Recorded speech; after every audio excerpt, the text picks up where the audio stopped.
siang semuanya. Selamat siang Ibu. Baik, untuk ini saya ingin mengobrol sebentar dengan kamu. Yang lainnya mungkin bisa mengerjakan tugasnya. Saya ingin membicarakan tentang terkait kehadiran kamu selama ini. Baik, boleh Ibu, silakan. Jadi saya perhatikan dalam beberapa minggu terakhir ini kamu beberapa kali tidak masuk kerja, tapi tidak ada pemberitahuan langsung ke saya. Saya ingin tahu dari sisi kamu apa yang sedang terjadi. Iya Ibu, memang ada beberapa keperluan mendadak. Ya saya kadang cuma izin lewat teman, kadang juga lewat grup.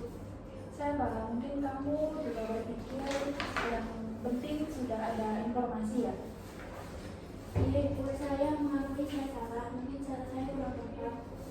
Saya apresiasi untuk keterbukaan kamu, dan menurut kamu apa dampaknya kalau kamu tidak menyampaikan langsung ke saya sebagai atasan?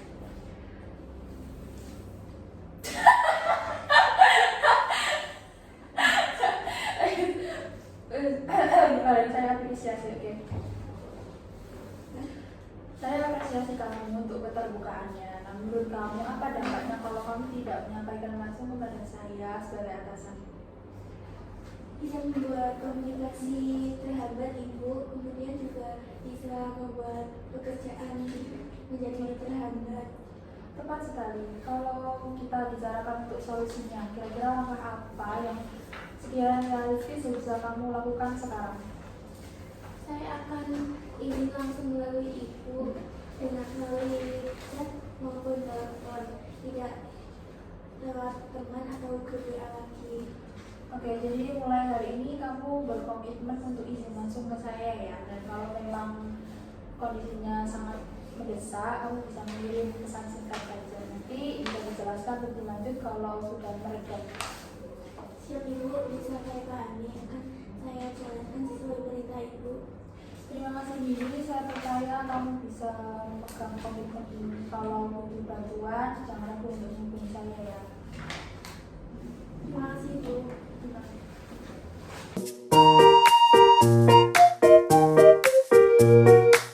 Selamat siang semuanya. Selamat siang Ibu. Semuanya silakan melanjutkan pekerjaan masing-masing. Kemudian untuk Yosi, saya ingin berbicara dengan kamu terkait ketidakhadiran kamu dalam rapat bulanan kemarin. Bisa kamu jelaskan kenapa kamu tidak hadir dalam rapat bulanan dengan alasan yang tidak kamu sebutkan secara jelas? Maafkan saya, jadi saya tidak hadir kemarin. Saya mengerti kondisi kamu Yosi. Apakah kamu ada hal yang mendesak? Sebenarnya kemarin saya kesiangan, terus saya merasa nggak enak badan, jadi saya memutuskan untuk tidak masuk tanpa memberitahu. Yosi, ini rapat rutin bulanan, bukan hari libur biasa. Jadi kamu bisa izin kepada saya langsung maupun melalui staf yang lainnya. Kemudian kami juga bisa membantu kamu jika kamu perlu bantuan. Saya mengerti Bu, saya minta maaf, saya panik dan tidak berpikir panjang. Untuk kedepannya hal itu tidak ada terulang lagi. Saya harap begitu ya sih, karena kedisiplinan dan tanggung jawab adalah bagian penting dari profesionalisme. Bagi kita bekerja di unit yang berhubungan langsung dengan pelayanan pasien, saya harap kamu bisa memperbaiki lagi ke depannya ya. Saya mengerti Ibu, untuk kedepannya saya akan lebih bertanggung jawab lagi. Apa saya boleh ngetulen si rapat kemarin biar saya tidak tertinggal? Tentu ya sih, setelah ini akan saya mintakan ke Bu Ida untuk notulen si rapat kemarin. Mungkin saya akan memberikannya kepada kamu. Kedepannya, saya ingin melihat komitmen dan partisipasi aktif kamu dalam rapat rutin bulanan ataupun kegiatan lainnya ya. Saya mengerti Ibu, untuk kedepannya saya akan menjadi staf yang lebih baik dan lebih tanggung jawab. Baik, terima kasih Yosi atas antusias kamu, saya sangat mengapresiasi itu. Kemudian untuk yang lainnya, sebenarnya bisa diingat ya jika ada rapat rutin bulanan, kalau tidak bisa mengikuti atau ada langsung izin ke saya atau melalui staf yang lain. Kemudian untuk Yelsi, kamu bisa kembali bekerja. Baik, terima kasih Bu. Terima kasih.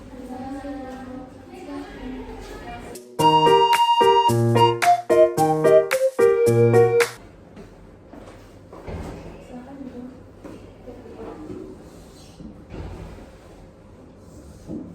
Bagaimana kabarnya hari ini nih Pak? Kabar saya baik Ibu. Cuma sedikit aja dipanggil. Tenang aja, kita ngobrol ringan aja. Saya cuma ingin diskusi terkait kegiatan kemarin yang ada di loket penyimpanan. Kamu sempat membuat nomor kardus baru untuk pasien yang lama ya?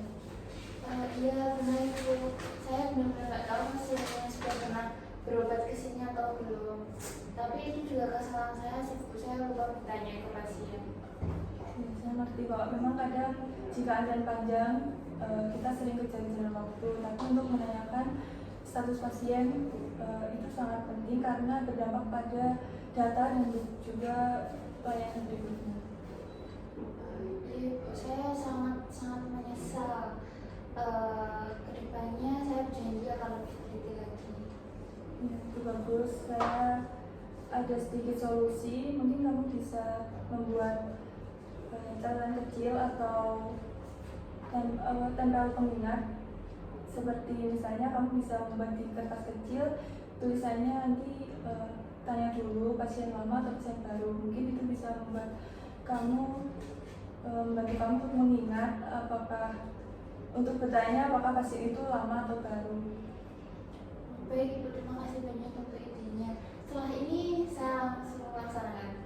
Ya, baik. Mungkin untuk semuanya juga bisa mengingat untuk bertanya status pasien terlebih dahulu ketika di loket penyimpanan. Baik Ibu, terima kasih banyak. Ya, silakan kembali ke pasien. Oke Bu, mari semuanya. Mari.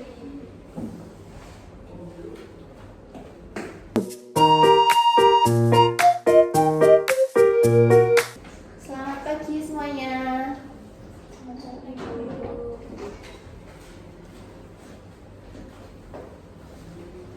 Ini ya untuk dokumen-dokumen yang harus diperiksa.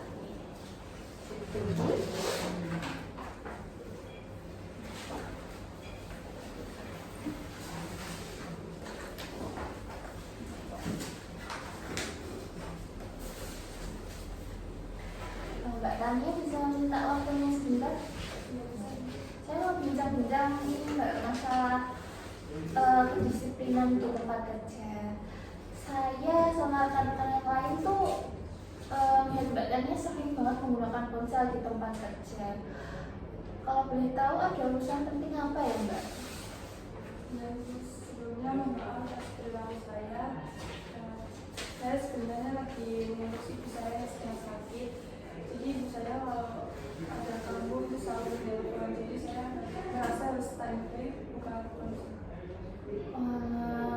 Saya turut prihatin ya Mbak untuk kondisinya ibunya. Tapi kalau Mbak Tania menggunakan ponsel di jam kerja itu bisa mengefek ke fokus kerjanya Mbak. Terus juga kita kan sebagai tim ya di sini. Terus pastinya teman-teman yang lain juga merasa kurang adil. Apa Mbak Tania pernah berpikir seperti itu? Sebenarnya mohon maaf, hari ini saya memang merasa egois. Jadi saya cuma mementingkan keluarga saya. Iya. Sebenarnya itu wajar ya Mbak. Mbak Tania nggak salah untuk khawatir ke keluarga. Tapi bagaimana kalau kita bikin kesepakatan bersama? Kalau misal Mbak Tania mau buka ponsel, menggunakan ponsel seperti itu, dan Mbak Tania bisa izin terlebih dahulu atau menginfokan ke rekan-rekan yang lain kalau misal Mbak Tania harus standby saat kondisi darurat. Itu solusi yang baik Ibu. Jadi untuk kedepannya saya bisa tidak sembarangan menggunakan ponsel dan lebih bisa mengontrol kondisi. Iya, bagus sekali. Kalau misal